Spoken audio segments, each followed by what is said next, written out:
Hello दोस्तों, gate smashers में आपका स्वागत है।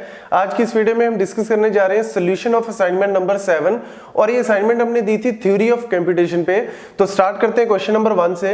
विच of the following is true? DFA is more powerful than DPDA और DPDA is more powerful than DFA, NFA is more powerful than NPDA, none of this. हमारे पास ये चार ऑप्शंस हैं।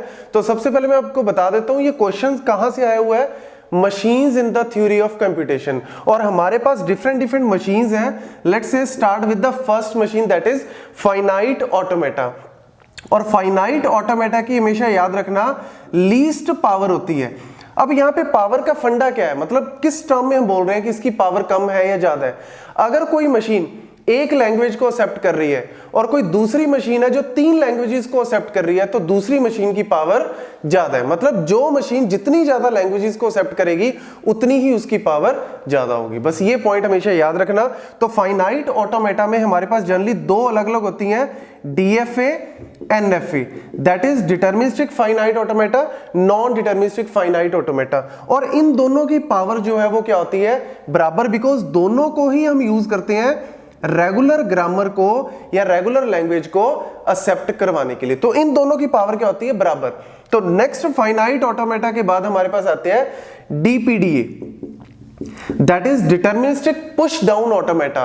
और उसके बाद आता है हमारे पास NPDA, that is non deterministic push down automata. तो जो हमारे पास डीपीडीए है, that is deterministic push down automata, उसको हम यूज करते हैं DCFL, that is deterministic context free language को एक्सेप्ट करने के लिए। तो इसकी पावर जो है फाइनाइट ऑटोमेटा से ज्यादा है। क्यों? क्योंकि ये डीसीएफएल को भी एक्सेप्ट कर सकती है और साथ ही साथ फाइनाइट ऑटोमेटा में जो रेगुलर है, रेगुलर को भी एक्सेप्ट कर सकती है। तो दो को एक्सेप्ट कर सकती है, तो इसकी पावर फाइनाइट से ज्यादा हो गई। देन हमारे पास एनपीडीए। एनपीडीए हम जो यूज करते हैं, या एनपीडीए एक्चुअल में डीपीडीए से भी ज्यादा पावरफुल है। और इसके बाद हमारे पास आती है next LBA, that is linear bound automata. और लीनियर बाउंड ऑटोमेटा के बाद हमारे पास आती है ट्यूरिंग मशीन। और एलबीए को हम यूज करते हैं यहां पे सीएसएल लैंग्वेज को एक्सेप्ट करने के लिए, that is context sensitive language. तो उनको एक्सेप्ट करने के लिए हमारे पास है एलबीए। तो एलबीए की पावर इससे भी क्या होगी, ज्यादा, बिकॉज जितनी भी हमारे यहाँ पे लैंग्वेजेस हैं, दैट इज रेगुलर, डीसीएफएल और सीएफएल ऑल्सो, बिकॉज सीएफएल के लिए हम इसको यूज कर सकते हैं। तो इन लैंग्वेजेस को एक्सेप्ट कर सकती है। साथ के साथ एक एक्स्ट्रा लैंग्वेज कौन सी है, सीएसएल। तो इसकी पावरफुल, इसकी जो पावर है इन सबसे ज्यादा है। और फाइनली हमारे पास आता है Turing machine, that is most powerful. Most powerful का कॉन्सेप्ट क्या है, ये एक्चुअल में किसके लिए हम यूज करते हैं, रिकर्सिव या फिर रिकर्सिव एन्यूमरेबल लैंग्वेजेस के लिए। क्योंकि Turing machine always halt at the recursive, but recursive enumerable के लिए हमेशा हॉल्ट हो या ना हो ये अनडिसाइडेबल है। बट आप कह सकते हो कि रिकर्सिव तो वो डेफिनेटली एक्सेप्ट करता ही करता है। उसके साथ साथ सीएसएल, सीएफएल, डीसीएफएल, रेगुलर, इन सबको तो एक्सेप्ट करता ही करता है, साथ में एक्स्ट्रा लैंग्वेज को भी एक्सेप्ट कर रहा है। तो यानी ट्यूरिंग मशीन की पावर सबसे ज्यादा है और इसकी पावर जो है फाइनाइट ऑटोमेटा की सबसे कम है। तो ये डायग्राम या ये रिलेशन आपको बहुत ज्यादा हेल्प करेगा। और साथ में आपको ये भी पता लग गया कि कौन सी मशीन किस लैंग्वेज को एक्सेप्ट कर रही है। तो हमारे क्वेश्चन के according DFA is more powerful than DPDA, नहीं, यहाँ पे हमारा डीएफए मोर पावरफुल तो है ही नहीं, डीपीडीए मोर पावरफुल है। तो ये ऑप्शन हमारे पास रॉन्ग है, बिकॉज ट्रू पूछा हुआ है, करेक्ट ऑप्शन। तो डीपीडीए इज मोर पावरफुल, यस, डीपीडीए जो है वो मोर पावरफुल है फाइनाइट ऑटोमेटा से, चाहे डीएफए हो चाहे एनएफए। मतलब यहाँ पे अगर हमारे पास डीएफए की जगह एनएफए होता तब भी ये ऑप्शन क्या रहता, ठीक। NFA is more powerful than NPDA, not at all, और नन ऑफ दिस तो ऑब्वियसली यहाँ पे है ही नहीं। तो हमारा राइट आंसर जो बन रहा है that is B, DPDA is more powerful than DFA. Next is question number 2। Question number 2 में हमारे पास लैंग्वेज गिवन है a power n, b power m, c power p, d power q, m n p q greater than equal to 1। और हमारे पास यहाँ पे पूछा हुआ कि l is CFL but not regular, CSL but not CFL, regular, type 0 but not type 1। तो यहाँ पे इस टाइप के क्वेश्चन जो है वो बहुत बार ऑलरेडी एनटीए नेट के एग्जाम में आए हुए हैं। जब भी आपको इस तरीके का क्वेश्चन आए और उसमें अगर पूछा हो कि क्या ये रेगुलर है या सीएफएल है, डीसीएफएल, कुछ भी, तो एक बहुत ही सिंपल सा मेथड मैं आपको बताना चाहता हूं। सबसे पहले अगर हम बात करें रेगुलर ग्रामर की, तो रेगुलर ग्रामर में हमेशा याद रखना या तो ये फाइनाइट लैंग्वेज को एक्सेप्ट करता है, मतलब अगर कोई भी लैंग्वेज आपके पास फाइनाइट हो, जैसे a पावर 100 दिया हो, a पावर 100 का मतलब क्या है कि 100 a's, तो ऑब्वियसली ये क्या हो गया फाइनाइट, और यहां पे कोई कंपैरिजन नहीं है, कोई बीच में कंडीशन नहीं है, तो यानी ये बाय डिफॉल्ट क्या हो गया रेगुलर ग्रामर। दूसरा क्या हो सकता है, a पावर n भी हो सकता है और n greater then let's say 1 या n greater than equal to 0, कुछ भी दिया हो, तो यहां पे आप कह सकते हो a कितने होंगे इनफाइनाइट नंबर ऑफ एज, लेकिन यहां पे कंपैरिजन है कोई नहीं है, तो यानी अगर आपके पास कोई भी कंपैरिजन नहीं है between the string, between the variables या बिटवीन द कांस्टेंट, तो यानी आप क्या कह सकते हो कि ये क्या है रेगुलर ग्रामर है। लेकिन अगर आपके पास बीच में कंपैरिजन हो 1, मतलब let's say a power n b power m और where m is equal to n, मतलब आपके पास ये चीज भी दी हो साथ में कि a power n b power m n is equal to m, अगर ये चीज दी हुई है तो आप कह सकते हो कि इन दोनों के बीच में 1 कंपैरिजन है। वो कंपैरिजन क्या है कि a और b का जो नंबर है, number of a and b should be equal, तो यहाँ पे कंपैरिजन एक आ गया। जहां पे भी आपके पास कंपैरिजन एक आ गया, एक कंपैरिजन का मतलब है या तो वो DCFL होगा या फिर CFL होगा। देन दो कंपैरिजन की बात करें, अगर हम दो कंपैरिजन का मतलब है let's say a power n b power m c power p, और यहां पे क्वेश्चन में दिया हो कि n is equal to m and m is equal to p, मतलब आप सीधा भी कह सकते हो n is equal to m is equal to p, transitively ये दोनों क्या हो गए बराबर, क्योंकि n अगर m के बराबर है, m p के बराबर है, तो ऑब्वियसली n और p भी क्या होंगे बराबर होंगे। तो यहां पे नंबर ऑफ कंपैरिजन कितने होंगे 2, जहां पे भी आपके नंबर ऑफ कंपैरिजन 2 हो तो यानी ये क्या हो गया CSL, that is context sensitive language. और उसके बाद हमारे पास आती है जनरली रिकर्सिव एन्यूमरेबल। रिकर्सिव एन्यूमरेबल का मतलब है अनरिस्ट्रिक्टेड, मतलब कुछ भी आ सकता है, जो इनमें नहीं आया वो बाकी का सारा क्या हो गया आपका रिकर्सिव एन्यूमरेबल। मतलब ये सारी लैंग्वेज को भी आप रिकर्सिव एन्यूमरेबल बोल सकते हो, लेकिन रिकर्सिव एन्यूमरेबल क्या है, सबसे बिगेस्ट सेट है, मतलब अगर इसके बाद हमारे पास a power n b power m c power p और d पावर q, और यहां पे अगर आपको दिया हो n is equal to m is equal to p is equal to q, मतलब नंबर ऑफ कंपैरिजन मैंने यहां पे 2 थे और यहां पे मैंने बढ़ा के उसको 3 कर दिए, 4 कर दिए, 5 कर दिए, जितने भी कर दिए, ये बाकी की बात हमारे पास क्या बन जाती है रिकर्सिव एन्यूमरेबल। तो यानी इस क्वेश्चन के अकॉर्डिंग हम देखें a power n b power m c power p d power q, तो यहां पे इन चारों के बीच में पावर्स के बीच में कोई कंपैरिजन है नहीं है, तो यानी क्या बोल सकते हो आप, कुछ a है, कुछ b है, कुछ c है, कुछ d, लेकिन इन तीनों चारों के बीच में कोई कंपैरिजन है कि कितने ए होने चाहिए फिर उतने ही बी होने, नहीं, ऐसा कोई भी कंपैरिजन नहीं है, कोई भी कंडीशन नहीं है, तो जितने भी ए आ सकते हैं जितने भी बी, तो जहां पे कोई कंडीशन ना हो वो मैंने क्या बोला that is a regular grammar. तो रेगुलर ग्रामर का मतलब है हमारे पास ऑप्शन जो बन रहा है यहाँ पे सी। यहाँ पे जो डी ऑप्शन है इसको थोड़ा सा यहाँ पे फोकस करना, बिकॉज टाइप 0 का मतलब क्या है यहाँ पे, क्योंकि बाकी के ऑप्शन तो डायरेक्ट दिए हुए हैं, टाइप 0 का बाय डिफॉल्ट मतलब क्या होता है रिकर्सिव एन्यूमरेबल। तो ऑब्वियसली बात है यहाँ पे हमारे पास ये जो ग्रामर बन रही है कौन सी है, ये regular grammar. Next is question number 3। Question number 3 में हमारे पास गिवन है ग्रामर जी और NT, PS ये हम सिंबल्स यूज करते हैं ग्रामर को रिप्रेजेंट करने के लिए, non terminal, terminal, production and starting. Non terminal को कई बार हम वेरिएबल भी बोल देते हैं, तो V से भी डिनोट कर सकते हैं। देन हमारे पास है नॉन टर्मिनल या वेरिएबल में capital S A B C D E और टर्मिनल है स्मॉल a b c, और ये हमारे पास प्रोडक्शन रूल्स है, और इसके बेसिस पे पूछा हुआ है कि type 3, type 2 but not type 3, type 1 but not type 2, type 0 but not type 1। तो जब भी हमारे पास क्वेश्चन टाइप से रिलेटेड आता है कि क्या ये टाइप 0 में डिनोट करता है, टाइप 1, टाइप 2, टाइप 3 में फॉल करता है, तो जब भी इस टाइप का क्वेश्चन आए हमेशा याद रखें कि हम सबसे पहले जो है टाइप 0, मतलब सबसे ऊपर जो है हायरार्की में वो क्या आती है टाइप 0।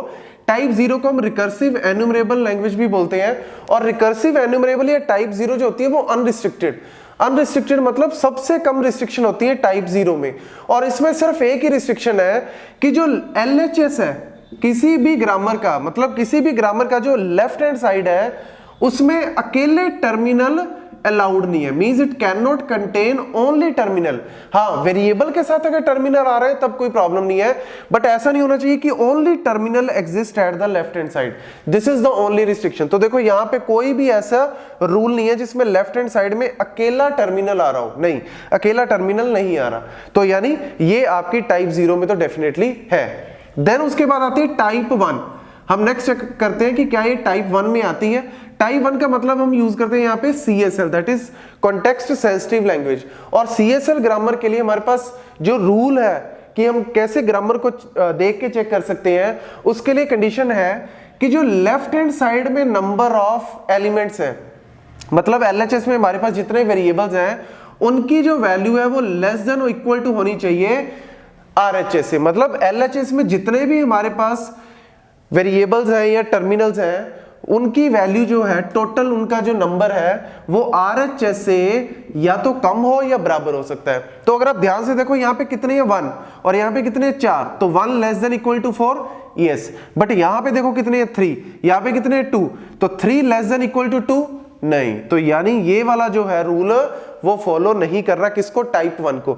लेकिन देखो बाकी वाले जो है रूल वो फॉलो कर रहे हैं, इसमें बराबर है, इसमें लेस है, इसमें भी लेस है, इसमें बराबर है, तो यानी ये कोई प्रॉब्लम नहीं है। बट अगर रूल में एक जगह भी प्रॉब्लम आ गई तो यानी वो उस पर्टिकुलर एरिया में फॉल नहीं कर रहा, तो यानी इसकी वजह से ये टाइप 1 में फॉल नहीं कर रहा। तो आप इसको सीधा बोल सकते हो कि जैसे ऑप्शन डी है type 0 but not type 1, yes it is true.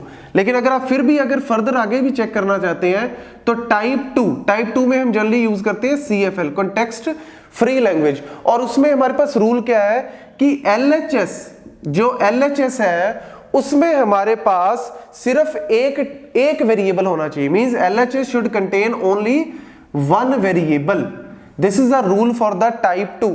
तो देखो ऑब्वियसली ये टाइप 1 में ही नहीं है तो टाइप 2 में तो आगे आएगी नहीं। यहाँ पे 3 वेरिएबल्स है लेकिन सिर्फ एक वेरिएबल होना चाहिए, तो बाकी तो ठीक है, लेकिन इसकी वजह से प्रॉब्लम है। तो आपको वैसे भी आगे फर्दर जाना ही नहीं है, क्योंकि अगर टाइप 1 में ही नहीं है तो टाइप 2 में तो होने के चांसेस ही नहीं है। लेकिन अगर टाइप 1 में है तो टाइप 0 तो ऑब्वियसली हो गई, क्योंकि अगर टाइप 1 का मतलब आप यहाँ पे खड़े हो तो ऑब्वियसली आप टाइप 0 के अंदर तो हो ही। लेकिन अगर आप टाइप 0 से भी बाहर चले गए तो यानी आप टाइप 1 टाइप 2 से तो बाहर ऑटोमेटिकली हो ही। तो यानी यहाँ पे आंसर आपका डी आ रहा है, that is type 0 but not type 1। Next is question number 4, which of the following statement is false? Finite automata plus 1 stack is more powerful than the FA. Finite plus 2 stack is more powerful than FA plus 1 stack. FA plus 3 stack is more powerful than FA plus 2 stack. तो पहले तो सबसे पहले मैं यहाँ पे बता देता हूँ कि फाइनाइट ऑटोमेटा को हम यूज करते हैं रेगुलर ग्रामर को एक्सेप्ट करवाने के लिए। और रेगुलर ग्रामर में जनरली क्या होता है, कोई भी कंपैरिजन नहीं होता, मतलब कोई भी कंडीशन नहीं होती। जैसे कि a रेज़ टू पावर 100 है, मतलब फाइनाइट वैल्यूज है, 100 एज है, तो 100 एज को एक्सेप्ट करने के लिए हम इजीली क्या बना सकते हैं, फाइनाइट ऑटोमेटा। अगर हम a की पावर n भी करें और n ग्रेटर देन 1 या n ग्रेटर देन 0 करें तो ये भी क्या है, फाइनाइट ही है। हालांकि ये जनरेट करेगा इनफाइनाइट नंबर ऑफ ए, लेकिन इसमें कोई भी कंपैरिजन नहीं है, तो कंपैरिजन ना होने की वजह से इसको हम बोलते हैं फाइनाइट ऑटोमेटा। तो इसकी पावर जो होती है सबसे कम होती है। लेकिन इसके बाद आता है हमारे पास क्या, पीडीए। और पीडीए जो है उसमें हम जनरली अगर एक कंपैरिजन हो, जैसे कि ए की पावर n बी की पावर n, यहाँ पे मतलब n जो है वो बराबर, मतलब equal number of a and b, तो यहाँ पे कंपैरिजन हो गया एक कि जितने a होने चाहिए उतने ही b होने चाहिए। तो हम जनरली करते क्या है, यहाँ पे एक स्टैक को यूज करते हैं जिसमें हम a को पुश करते हैं और उसके बाद जैसे ही मेरे पास पहला b आता है, हर एक b के लिए हम a को पॉप करते हैं। तो यानी मेरे को पता लग जाता है कि नंबर ऑफ a और b क्या है, बराबर है या नहीं। तो यानी आप क्या बोल सकते हो कि fa प्लस अगर मैं एक स्टैक जोड़ता हूं तो ये क्या बन जाता है, pda, पुश डाउन ऑटोमेटा। और पुश डाउन ऑटोमेटा में अगर मैं एक स्टैक जोड़ता हूं तो ये क्या बन जाता है, ट्यूरिंग मशीन, जो कि यूज करते हैं हम रिकर्सिव एन्यूमरेबल या रिकर्सिव ग्रामर को एक्सेप्ट करवाने के लिए। मतलब हाईएस्ट वैल्यू जो है, हाईएस्ट पावर वो किसकी होती है, ट्यूरिंग मशीन की, क्योंकि ये सबसे ज्यादा लैंग्वेज को एक्सेप्ट कर सकता है। तो यानी यहाँ पे रिलेशन क्या बना कि अगर हम fa प्लस 1 स्टैक करें तो ये बन जाता है pda, और अगर हम fa प्लस 2 स्टैक करें तो ये क्या बन जाता है हमारे पास, ट्यूरिंग मशीन। मतलब 2 स्टैक अगर हम fa में जोड़ दें तो ये ट्यूरिंग मशीन, और अगर pda में एक स्टैक जोड़ दें तो ये क्या बन जाता है, ट्यूरिंग मशीन। या आप ये भी याद कर सकते हो कि fa के अंदर अगर हम वन टेप जोड़ दे, मतलब टेप उसके साथ लगा दे, तो वो भी क्या बन जाता होता है, ट्यूरिंग मशीन। ये आपकी सिर्फ नॉलेज के लिए यहाँ पे पॉइंट्स बता रहा हूं, क्योंकि ये पॉइंट डायरेक्ट यूज हो जाते हैं। तो यहाँ पे अगर देखा जाए कि जो थर्ड ऑप्शन है FA+3 स्टैक, तो जब हम FA+2 स्टैक में ऑलरेडी ट्यूरिंग मशीन पे पहुंच गए, which is the highest powerful machine, तो उसके बाद चाहे FA में आप 3 स्टैक जोड़ दो, चाहे FA में 4 स्टैक जोड़ दो, चाहे FA में 5 जोड़ दो, चाहे FA में आप n नंबर ऑफ स्टैक जोड़ दो, इन सब की पावर जो है वो क्या होगी, बराबर ही होगी। मतलब ये सारे जो है इक्वल पावर के ही हैं। तो यानी अगर हम बात करें FA+1 stack is more powerful, obviously, क्योंकि FA+1 का मतलब क्या बन गया, PDA, और PDA डेफिनेटली ज्यादा पावरफुल है, क्योंकि ये रेगुलर ग्रामर को तो एक्सेप्ट कर ही सकता है, उसके साथ साथ ये CFL को भी एक्सेप्ट कर सकता है। FA+2 stack is more powerful then FA, क्योंकि ये क्या है हमारे पास LBA, और LBA से भी ऊपर हो गया, यहाँ पे हम क्या बोल सकते हैं इसको, ट्यूरिंग मशीन। तो ट्यूरिंग मशीन ऑब्वियसली पावरफुल है किससे, PDA से। लेकिन अगर हम इसकी बात करें FA+3 stack is more powerful, तो ये रॉन्ग है, बिकॉज यहाँ पे मोर पावरफुल नहीं, इक्वल ही आएगा, क्योंकि 2 के बाद 2 चाहे 3 4 5 जितने मर्जी लगाओ, उन सब की पावर जो है वो बराबर ही होती है। तो ये ऑप्शन में हमारे पास which of the following statement is false पूछा हुआ है, तो आप कह सकते हो कि कौन सी स्टेटमेंट फॉल्स है, सी। तो आपका आंसर जो है वो क्या बनना है यहाँ पे, C. Next is question number 5।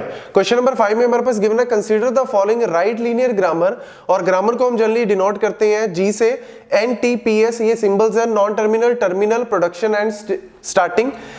हमारे पास नॉन टर्मिनल या वेरिएबल भी हम बोल सकते हैं इसको। तो वेरिएबल में हमारे पास है कैपिटल S और A, और टर्मिनल में है स्मॉल a और B, और ये हमारे पास प्रोडक्शन रूल्स है। इन प्रोडक्शन रूल को देख के हमारे पास क्वेश्चन है विच of the following regular expression denotes the LG, और ये 4 ऑप्शन है। जब भी हमारे पास क्वेश्चन इस टाइप का आता है, और इस टाइप के क्वेश्चन जो है जनरली वो आते ही आते हैं हमारे NTA नेट में, तो जब भी इस टाइप का क्वेश्चन आए हमेशा ध्यान रखें आपको ऑप्शंस को देख के ही, मतलब ऑप्शंस को ध्यान में रखते हुए इस क्वेश्चन को सॉल्व करना है। और इस क्वेश्चन को सॉल्व करने का बेस्ट तरीका क्या है, ऑप्शंस को नेग्लेक्ट करने का। ऑप्शंस को नेग्लेक्ट करने का मतलब है कि आपको ऑप्शंस को नेगेट करना है कि कौन सा ऑप्शन यहाँ पे गलत है, rather than finding the correct option. क्योंकि अगर आप करेक्ट ऑप्शन फाइंड आउट करने लग गए तो आपको टाइम ज्यादा लग जाएगा। तो इसीलिए इस तरीके से इसको फाइंड आउट करें कि 2 या 3 ऑप्शन आपके गलत हो जाए, और फिर आपको पता लग जाए okay this is the right option. और जब भी इस टाइप के क्वेश्चन को सॉल्व करें हमेशा स्टार्ट करें मिनिमम स्ट्रिंग से, मतलब ये जो ग्रामर है ये कम से कम स्ट्रिंग कौन सी जनरेट कर रही है। तो ध्यान से अगर आप देखो यहाँ पे S से अगर हम स्टार्ट करें, S goes to let's say A और S, मतलब हमारे पास S जो है वो आगे किसको जनरेट करती है, A और S, और S जो है वो आगे अगेन जनरेट करता है A और S को। मतलब इसको अगर हम ध्यान में देखें तो अगर हम बार बार S को जनरेट करें तो S जो है वो इनफाइनाइटली अक्र होता रहेगा। तो यानी अगर हम दूसरी तरफ जाएं जो कि है S goes to A capital A, और कैपिटल A को ध्यान से देखो, कैपिटल A में टर्मिनल आप यूज कर सकते हो B को, मतलब अगर A को हम रिप्लेस करें B से तो मिनिमम स्ट्रिंग जो जनरेट हो रही है वो कौन सी है, AB, मतलब AB से कम स्ट्रिंग यहां पे जनरेट नहीं हो सकती। तो अब आप ऑप्शन में आ जाओ। अगर हम बात करें A प्लस B स्टार, तो A प्लस B स्टार में आप ध्यान से देखो यहाँ पे एप्सिलॉन भी जनरेट हो सकता है, मतलब A और B को हम अगर स्टार को यहाँ पे एप्सिलॉन पुट कर दें, या फिर अगर अकेला A जनरेट करना चाहें वो भी कर सकते हैं, अकेला B जनरेट करना चाहें वो भी कर सकते हैं, AB भी जनरेट कर सकते हैं। लेकिन इसके अलावा हम अकेला A भी जनरेट कर सकते हैं, अकेला B भी जनरेट कर सकते हैं, BA भी जनरेट कर सकते हैं, मतलब एक्स्ट्रा चीजें जनरेट कर सकते हैं। लेकिन स्ट्रिंग के अकॉर्डिंग जो हमारे पास प्रोडक्शन रूल है उसके अकॉर्डिंग A B से कम कुछ और नहीं आ सकता।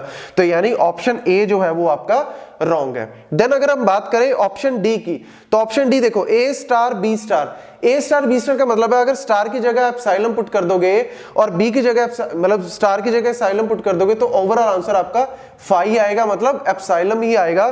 तो हमारे पास मिनिमम क्या होनी चाहिए, AB होनी चाहिए। और आप दूसरा ये भी कह सकते हो इसमें भी अकेला A अलाउड है, अकेला B भी आ सकता है, और आपका AB भी आ सकता है, मतलब AB तो आ भी सकता है लेकिन उसके अलावा भी हमारे पास A अकेला भी आ सकता है। लेकिन यहाँ पे ये ऑप्शन जो है वो कॉन्ट्राडिक्ट कर रहा है। कॉन्ट्राडिक्ट कैसे कर रहा है कि मिनिमम AB आना चाहिए, लेकिन इसमें तो मिनिमम A भी आ सकता है या एप्सिलॉन भी आ सकता है, तो ये ऑप्शन भी गलत। लेकिन अगर B और D की बात करें, B और C की, तो B और C में मिनिमम AB आ सकता है, यहां पे भी मिनिमम AB आ सकता है। तो यानी अब हमारे पास 50-50 हो गया, दो ऑप्शन गलत हो गए, दो रह गए।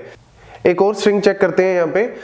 Let's say start with the S, starting node है हमारे पास एस, और एस से हम गए लेट्स से ए पे, मतलब एस ने प्रोड्यूस किया ए, देन ए से हमने प्रोड्यूस किया लेट्स से बी ए से हमने फिर प्रोड्यूस किया लेट्स से अगेन बी ए, और ए को हमने अब टर्मिनेट कर दिया विद द स्मॉल बी। तो यानी यहां पे मेरे पास स्ट्रिंग क्या बनी, ए फॉलोड बाय 3 बीज। लेकिन यहां पे हमारे पास जो ऑप्शन बची हैं क्या है, बी एंड सी। तो बी एंड सी में अगर हम बी ऑप्शन की बात करें तो बी ऑप्शन में देखो आप इसको अगर आप थोड़ा सा इवैल्यूएट करो तो आपको पता लगेगा, अगर मैं ए बी स्टार की जगह अगर मैं एप्सिलॉन पुट करता हूं तो ये क्या बन जाएगी, ए बी। लेकिन अगर मैं स्टार की जगह पावर पुट करता हूं 1 तो ये क्या बन जाएगी, ए बी बी। मतलब एक बार अगर आप वैल्यू पुट करते हो, स्टार की जगह 1 पुट करते हो तो ए बी आ जाएगा। अगर आप दो बार पुट करते हो, मतलब दो पावर रखते हो यहाँ पे, तो क्या बन जाएगा, ए बी बी बी, मतलब triple A followed by triple B. तो यानी यहां पे आपको पैटर्न फाइंड आउट करना है कि ये पैटर्न क्या है, same number of A and same number of B, मतलब same number of A followed by same number of B. लेकिन यहां पे अगर आप स्ट्रिंग चेक करो तो ये क्या बन गई, ए फॉलोड बाय ट्रिपल बी। तो यानी ये जो है वो कॉन्ट्राडिक्ट कर रही है हमारी आउटपुट को। तो ऑब्वियसली आप कह सकते हो कि बी ऑप्शन भी यहां पे गलत है। तो ऑप्शन आपका कौन सा बना, सी। तो सी में देखो अगर आप ए रखते हो, मिनिमम ए तो आएगा, ए स्टार को आप एप्सिलॉन पुट कर सकते हो, उसके बाद है हमारे पास बी, और उसके बाद हमें दो बी और चाहिए। दो बी का मतलब है इस स्टार की जगह आप क्या पुट कर दो, पावर 2, तो क्या बन जाएगा, ए फॉलोड बाय ट्रिपल बी। तो यानी आपका आंसर जो है वो क्या बन रहा है, ऑप्शन सी। इस तरीके से आपको टीओसी से रिलेटेड कोई भी क्वेश्चन आ रहा है, जितने भी इसके अंदर टॉपिक्स हैं, इन सारे टॉपिक्स को आपको इस तरीके से तैयार करना है। और लास्ट पॉइंट मैं आपको और बताना चाहता हूं कि जितने भी हम क्वेश्चंस लेके आ रहे हैं उनके पीछे ऑल्दो एक बहुत ही स्ट्रॉन्ग मोटिव है कि जितने भी क्वेश्चन है ये सारे के सारे क्वेश्चन पूरे एनालिसिस को करने के बाद ही बनाए गए हैं। और सॉल्यूशन का सबसे बड़ा बेनिफिट यही है कि आपको सिर्फ ये नहीं पता लग रहा कि इस क्वेश्चन को कैसे सॉल्व करना है या हमने जो प्रीवियस क्वेश्चन किए उनको कैसे सॉल्व करना है, आपको ये भी पता लगेगा कि इस क्वेश्चन के अलावा 3 एक्स्ट्रा पॉइंट या 4 एक्स्ट्रा पॉइंट आपको और भी पता लगेंगे जो आपको और क्वेश्चंस को सॉल्व करने में हेल्प करेंगे। Thank you.